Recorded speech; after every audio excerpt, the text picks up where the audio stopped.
नमस्कार, video bulletin में आप सभी का स्वागत है। पेश है आज के मुख्य समाचार।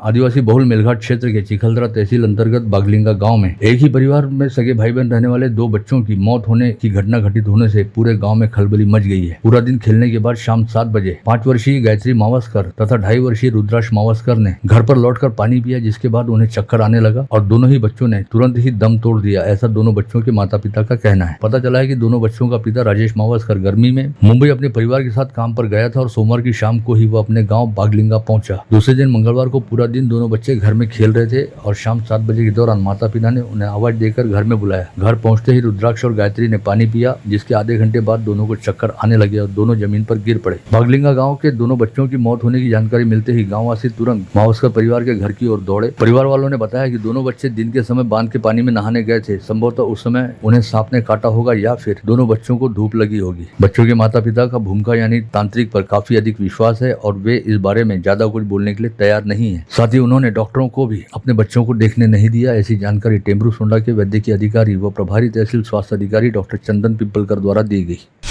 अमरावती संसदीय क्षेत्र से प्रहार जनशक्ति पार्टी का प्रत्याशी खड़ा करने वाले अचलपुर निर्वाचन क्षेत्र के विधायक बच्चू कडू ने एक बार फिर अपने बयान को दोहराते हुए कहा कि भाजपा प्रत्याशी नवनीत राणा की हार के लिए उनके पति व विधायक रवि राणा ही जिम्मेदार हैं। विधायक रवि राणा के असभ्य बर्ताव तथा हर किसी के साथ चलने वाले उनके झगड़े की वजह से राणा दंपति ने कई लोगों की नाराजगी मोल ले ली थी। यही वजह है कि भाजपा प्रत्याशी नवनीत राणा के हार जाने की खुशी पूरे राज्य को है। मीडिया के साथ बातचीत में विधायक बच्चू कडू ने कहा कि विधायक रवि राणा ने उन जैसे व्यक्ति को घर में आकर मारने की धमकी दी थी। ऐसे में उनकी और विधायक रवि राणा के बीच किसी तरह की कोई मैत्री तो हो ही नहीं सकती थी, क्योंकि इस समय अमरावती संसदीय क्षेत्र में राणा दंपति के खिलाफ जबरदस्त माहौल था। ऐसे में उन्हें दिनेश बूब जैसा कार्यकर्ता प्रत्याशी के तौर पर मिला तो उन्होंने प्रहार जनशक्ति पार्टी की ओर से दिनेश बूब को प्रत्याशी बनाकर मैदान में उतार दिया। यद्यपि दिनेश बूब इस चुनाव में जीत हासिल नहीं कर पाए, लेकिन दिनेश बूब की दावेदारी की वजह से ही हार और जीत के समीकरण बदल गए तथा नवनीत राणा को हार का सामना करना पड़ा, जिसके लिए पूरी तरह से विधायक रवि राणा ही जिम्मेदार है। इसके साथ ही विधायक बच्चू कडू ने यह भी कहा कि इस चुनाव के जरिए उन्होंने किसानों व खेतिहर मजदूरों के समस्याओं को सबके सामने रखा। भाजपा प्रत्याशी नवनीत राणा की हार को लेकर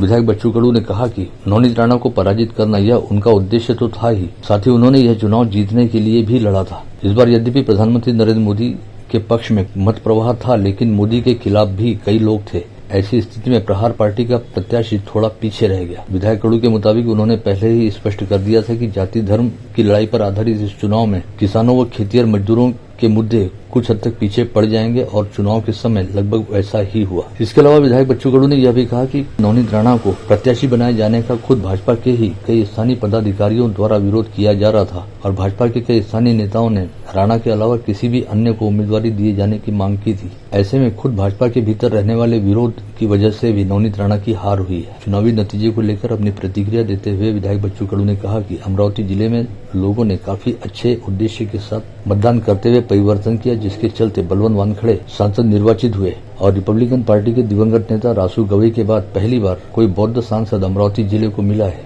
विधायक बच्चू कडू से जब यह पूछा गया कि नवनीत राणा की हार के बाद क्या अब आगे चलकर रवि राणा को पराजित करना उनका अगला लक्ष्य रहेगा, तो विधायक बच्चू कडू ने कहा कि वे व्यक्तिगत तौर पर कभी किसी को निशाना नहीं बनाते। आगामी समय में किस पद्धति से राजनीतिक समीकरण तैयार होते हैं यह देखना होगा और वे परिस्थिति को देखकर आगे बढ़ेंगे, लेकिन विधायक रवि राणा और उनके बीच कभी कोई मैत्री नहीं हो सकती, क्योंकि यह नैतिकता और विचारधारा का प्रश्न है। अब राज्य में मानसून की एंट्री हो गई है। फिलहाल मानसून ने दक्षिण कोंकण परिसर में अपना डेरा जमाया हुआ है और शनिवार अथवा रविवार से मानसून की राज्य के अन्य क्षेत्रों की ओर यात्रा शुरू होगी, जिसके चलते आगामी 5 दिन राज्य में बिजली की तेज गड़गड़ाहटों के साथ जमकर बारिश होने की संभावना है, जिसे देखते हुए मौसम विभाग ने विदर्भ सहित राज्य के अलग अलग इलाकों के लिए बारिश को लेकर येलो अलर्ट जारी किया है। साथ ही मौसम विभाग ने यह भी कहा कि इस बार भी कम समय में ज्यादा पानी बरसने का पैटर्न बना रहेगा, जिसके चलते राज्य में कुछ स्थानों पर बादल फटने जैसी स्थिति बन सकती है। बारिश के सीजन को देखते हुए मानसून के मुहाने पर जिला परिषद प्रशासन भी एक्शन मोड में आ चुका है। बारिश के मौसम दौरान जिले के कई गांवों में बाढ़ वाली स्थिति बन जाती है, जिसके परिणाम स्वरूप कई बीमारियां भी पांव फैलाती है। इसे ध्यान में रखते हुए जिला परिषद के मुख्य कार्यकारी अधिकारी के निर्देश पर जिला परिषद प्रशासन ने संबंधित महकमों के नाम आवश्यक दिशा निर्देश जारी कर दिए हैं। शहर कांग्रेस के पदाधिकारियों ने आज शहर पुलिस आयुक्त नवीन चंद्र रेड्डी से मुलाकात करते हुए आरोप लगाया कि कुछ लोगों ने फर्जी तस्वीरों को सोशल मीडिया के जरिए फैलाते हुए शहर में दंगे भड़काने का प्रयास किया। ऐसे में पूरे मामले की जांच करते हुए दोषियों के खिलाफ कड़ी कार्रवाई की जानी चाहिए। आज आम्ही CP साहेबांना निवेदन दिलं आहे की ज्या लोकांनी हे धंदे केलेले आहे सायबर क्राईमच्या माध्यमातून माहीत पडते की हे पहिला फोटो कोणी तयार केला आणि शेअर केला. अशा लोकांना पकडून त्यांच्यावर कारवाई करण्यात यावी आणि या सगळ्या प्रकरणाच्या मागं मास्टरमाइंड कोण आहे त्याला शोधून त्याच्यावरही कारवाई करण्यात यावी, जेणेकरून अमरावती शहराची आणि जिल्ह्याची जे शांतता आहे ते अबाधित राहील. की बळवंत भाऊ वानखडे जे सेक्युलर पक्षाच्या काँग्रेसचे आहेत हे निवडून आलेले आहे, म्हणून कोणीही कोणत्याही अफवेवर विश्वास ठेवू नये. आणि आमच्याही कार्यकर्त्यांना आम्ही आवाहन केलं आहे की आता निवडणूक झाली, सगळं संपलं, भावनेच्या आहारी जोशमध्ये कोणाचंही नुकसान करू नये. येणाऱ्या विधानसभेमध्ये जसं आपण लोकसभा जिंकली आहे, येणाऱ्या विधानसभेमध्येही काँग्रेस पक्षाचा पूर्ण जिल्ह्यात विजय होणार आहे.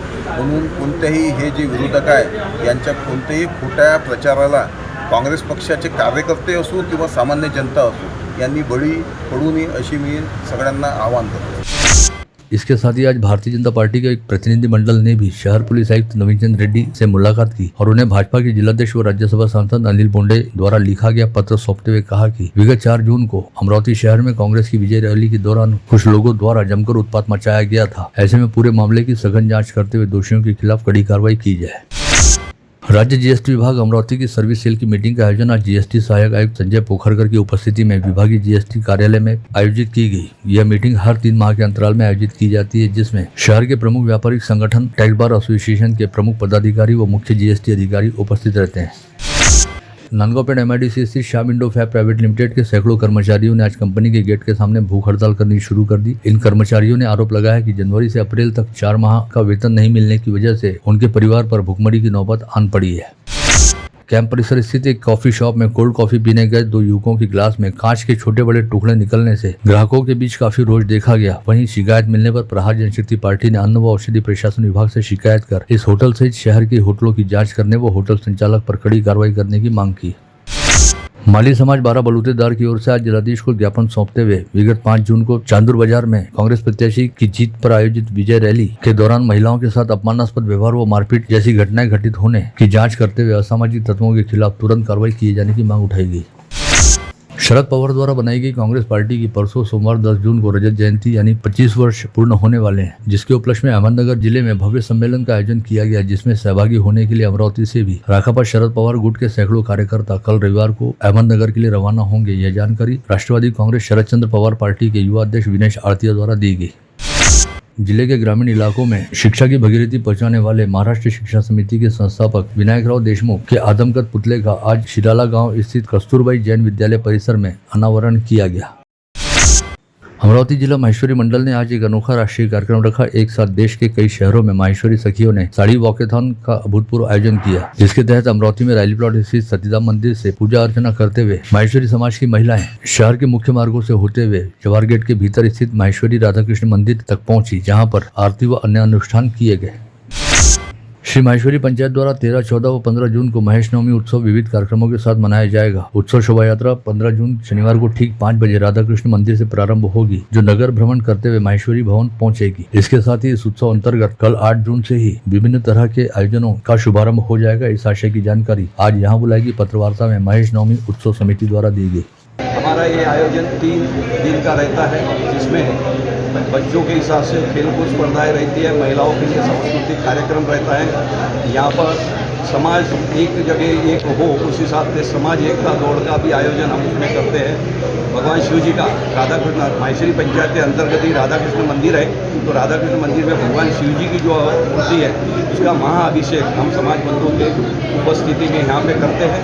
और वो महेश नवमी के दिन सुबह 11 बजे यहाँ महाआरती का आयोजन करते हैं. दोपहर को समाज शहर के विभिन्न मार्गों से सारे समाज बंधुओं को, महिलाओं, बच्चों, युवाओं के साथ में ये नगर भ्रमण करते हुए शोभा यात्रा का आयोजन किया जाता है. और हमारे माहेश्वरी पंचायत की इस शोभा यात्रा का महत्वपूर्ण ये है कि ये शोभा यात्रा एकदम बिल्कुल शालीनता के साथ में शोभा यात्रा निकलती है, जिसमें किसी भी प्रकार के प्रशोभन भाषण नहीं रहते हैं, कोई अनाउंसमेंट नहीं रहता है. खाली शिव जी की एक धुन चलती है, बैंड चलते हैं और उसके पीछे हमारे ये रहते हैं, हमारे सारे भक्त लोग, हमारे समाज बंधु उसमें चलते हैं. भ्रमण करने के बाद में शोभा यात्रा वापस 7 बजे माहेश्वरी भवन में पहुंचती है। माहेश्वरी भवन में पहुंचने के बाद में भगवान राधा कृष्ण की और भगवान शिव जी की महाआरती का आयोजन यहाँ पर करते हैं और उसके बाद में पूरे समाज बंधुओं के लिए उत्सव भोग का आयोजन यहाँ पर करते हुए इस महेश नवमी आयोजन का यहाँ पे समापन हुआ। मुस्लिम समाज के सबसे बड़े त्योहार रमजान ईद के पूरे 2 माह बाद सभी को ईद उल अजहा के चांद का इंतजार रहता है। चांद दिखने के 10 दिन बाद मनाया जाने वाला ईद उल अजहा का चांद कल शुक्रवार को दिखाई नहीं दिया, जिसके कारण इस बार इस्लामिक माह जिल हिज का चांद नहीं दिखाई देने से अब ईद 18 जून को मनाई जा सकती है। गर्मियों के मौसम में रक्त की भारी कमी पड़ जाती है और जरूरत पड़ने पर मरीज को रक्त नहीं मिल पाता। इस बात के मद्देनजर मेलघाट के विधायक राजकुमार पटेल ने ध्यान दिया, जिनकी अगुवाई में गुरुवार को धारनी में रक्तदान शिविर का आयोजन किया गया। इस रक्तदान शिविर में धारनी के तहसीलदार व थानेदार सहित बड़ी संख्या में रक्तदाताओं ने सहभाग लिया। इस शिविर के जरिए कुल 61 यूनिट रक्त संकलित किया जा सका। अमरावती जिले और परिसर के कई यूट्यूबर व फेसबुक पेज इस समय पुलिस के रडार पर आ गए हैं। द्वेषपूर्ण सामग्री, समाचार व संदेश प्रसारित करने के चलते पुलिस महकमे द्वारा इन चैनलों व फेसबुक पेज को बंद करने की कार्रवाई शुरू की जा चुकी है। साथ ही कई लोगों को नोटिस देकर उनसे खुलासा मांगा गया है। लोकसभा चुनावी नतीजा घोषित होने के बाद सोशल मीडिया पर धड़ाधड़ कई तरह के वीडियो, रील, मीम्स व संदेश फॉरवर्ड किए जा रहे हैं, जिसमें से कुछ संदेशों के चलते 2 समाजों में द्वेष पैदा हो सकता है। ऐसे में पुलिस की खास टीमें 24 घंटे ऐसे संदेशों और सामग्री पर नजर गड़ाए हुए। पता चला है कि 30 लोग आइडेंटिफाई कर लिए गए हैं। साथ ही कुछ को पुलिस की साइबर टीम ने उनके घर व ठिकानों से पकड़ कर भी लाया है, जिससे सोशल मीडिया पर एक्टिव रहने वाले लोगों, विशेषकर व्हाट्सएप ग्रुप के एडमिनों में अच्छी खासी खलबली मची हुई है। परतवाड़ा से धारनी रोड पर भवाई गांव के निकट एक ट्रेवल्स की निजी बस दुर्घटनाग्रस्त हो गई। इस हादसे में करीब 15 लोग घायल हो गए, जिनमें से 8 लोगों की हालत गंभीर बताई गई है। परतवाड़ा धारनी मार्ग से होते हुए ये बस भवाई गांव के निकट पहुंची और दुर्घटनाग्रस्त हो गई।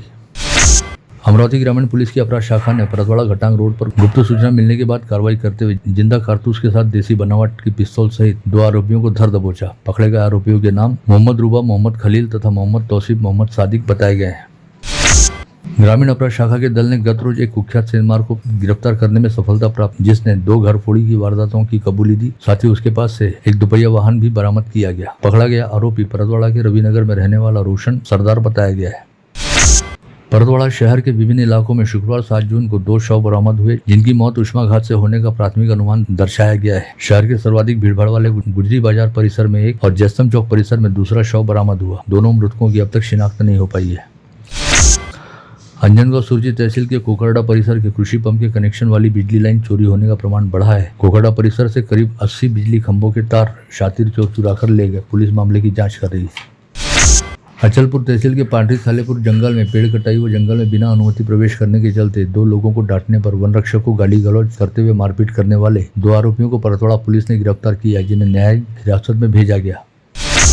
बुल्ढाना जिला अंतर्गत डोनगांव के निकट समृद्धि एक्सप्रेसवे पर तेज रफ्तार ट्रक ने सामने खड़े ट्रक को जोरदार टक्कर मारी। इस हादसे में यवतमाल निवासी सैयद कलीम सैयद सलीम नामक युवक की मौत हो गई। वहीं मिर्जा कुदरत बेग नामक एक अन्य युवक बुरी तरह से घायल हुआ। यह हादसा 8 जून को तड़के डोनगांव के निकट पेट्रोल पंप के पास घटित हुआ। समूचे देश में प्रतिबंधित रहने वाले बीटी बीजों को बिक्री हेतु कुछ लोगों द्वारा दारवा लाए जाने की गुप्त सूचना मिलते ही यवतमाल पुलिस की स्थानीय अपराध शाखा ने कृषि विभाग के अधिकारियों के साथ मिलकर कार्रवाई करते हुए 6 लोगों को बीटी बीजों की तस्करी व बिक्री के मामले में गिरफ्तार किया। साथ ही आरोपियों के पास से प्रतिबंधित बीटी बीजों की खेप व अन्य साहित्य मिलाकर 16,90,000 रुपये का माल भी जब्त किया।